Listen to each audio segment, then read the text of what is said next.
Hey everyone, if you want to make your own podcast but you don't know where to begin, Spotify for Podcasters makes it super easy. They've got everything in one place, it's totally free, and you can make money while doing it.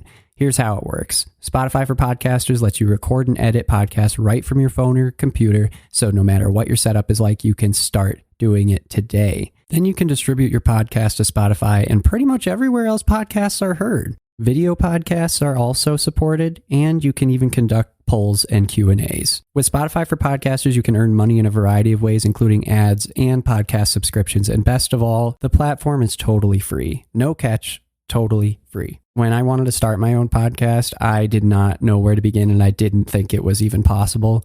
And Spotify for Podcasters made it happen. They made it easy, they made it quick, and I am doing something that I love. What more can I ask for? So if you're interested in starting your own show, you can do it, and I highly recommend you give this a try. Download the Spotify for Podcasters app or go to www.spotify.com/podcasters to get started.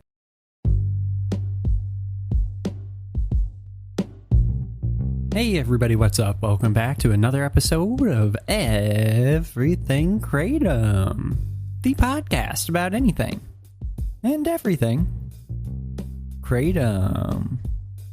Great to have you with us on this Friday morning. Hoping all's well with you out there, as always. Today, to finish off the week, we're going to be taking a look at a very popular advice column. This is called Ask Amy, and it's been in the paper ever since I can remember.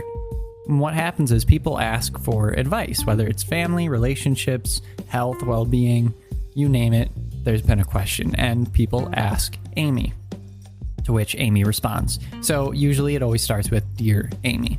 And in this particular plea for help to Amy, the writer is talking about her given situation, which I'm actually not going to go that much into because I don't really want to be talking about what this person's life situation is or the response in terms of what Amy says she should do about her situation. I don't have the authority to talk about that. It's not my place. So I'm certainly not going to be getting into any of that.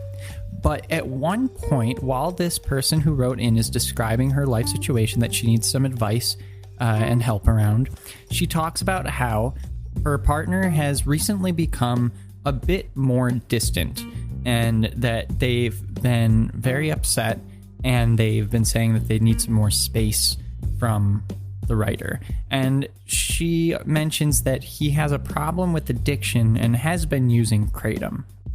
Now, I just have to say, it doesn't say anything about Kratom being the thing that they're addicted to, and it doesn't say what the person is addicted to, and it doesn't say how long they've been using Kratom, and it doesn't say if Kratom has been helping, and it doesn't have any thoughts on Kratom whatsoever. It says he has a problem with addiction and has been using Kratom.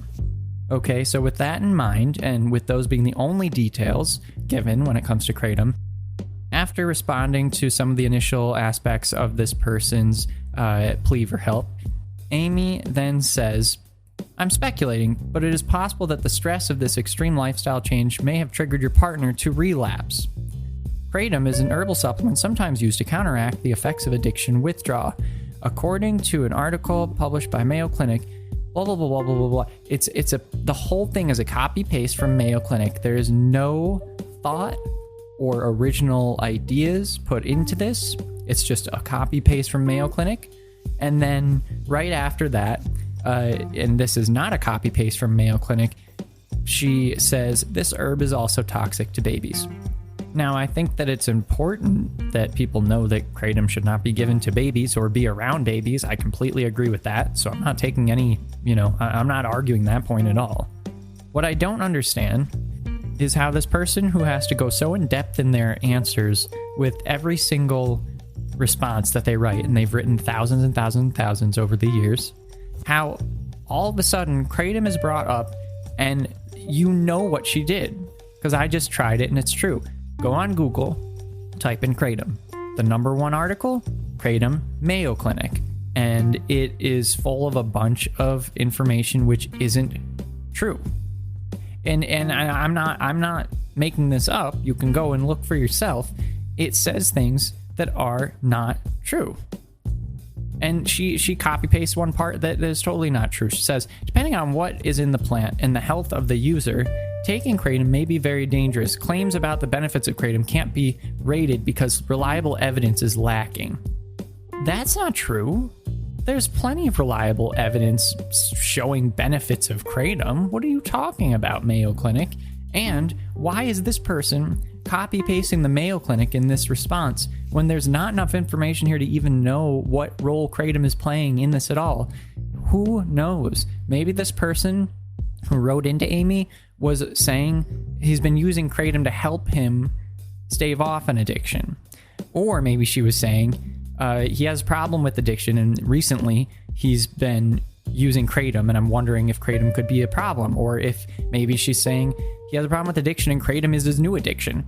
It could be any of those. I'm not saying it couldn't be. I'm saying it could be any of those three things or more, but she doesn't say. And as a response, I think Amy should have said, you know, if you're going to bring up kratom at all, that maybe one should try to figure out if there's only been a problem with your significant other recently, as in the past, like within the past 2 weeks or so, then maybe you should figure out if kratom has been something that they've been taking only for those 2 weeks, in which case, wow, there's a correlation. That's pretty strong correlation. Maybe kratom is a problem. Or if they've been taking kratom because they have an addictive personality and it's helping them not, go back and relapse on other things that they've been addicted to, and they've been taking kratom for like months and months or longer, then you can rule that out as being the reason why this, difficulty in your relationship is popping up. That would be a completely normal response, rational, and it doesn't even take kratom off the chopping block. Who knows? Maybe it's like, wow, this person started taking kratom and then our relationship went south. Kratom's the problem. Sure, I'm fine with that. That might be the case. But you have to figure it out. You can't just assume that it's a problem in and of itself, but instead, Mayo Clinic. And this gets back to such a basic matter, which is that the information that is supplied by federal agencies, respected medical resources, websites, it matters what they say. And if they just keep saying the same thing over and over again for years and years on end without actually backing any of it up, then you're going to do harm. And I hate to make this, I hate to draw this line, but basically the Mayo Clinic in my mind is making the answer to a relationship problem more complex because they're not being completely honest. So now this person, Amy, copy paste the Mayo Clinic because she didn't want to do any real research, I guess. And as a result, she's bringing up kratom as one potential problem here when you don't know. So you have to figure it out for yourself. And of course, this whole situation, it's a lot more complex than this. There's a lot going on. And you should probably take a look at the full, the full letter from the person who's asking Amy and then the full response. But I think you'll see if you take a look at it, it's only a paragraph, give or take, on each end. And then kratom's just plopped in the middle of both of them.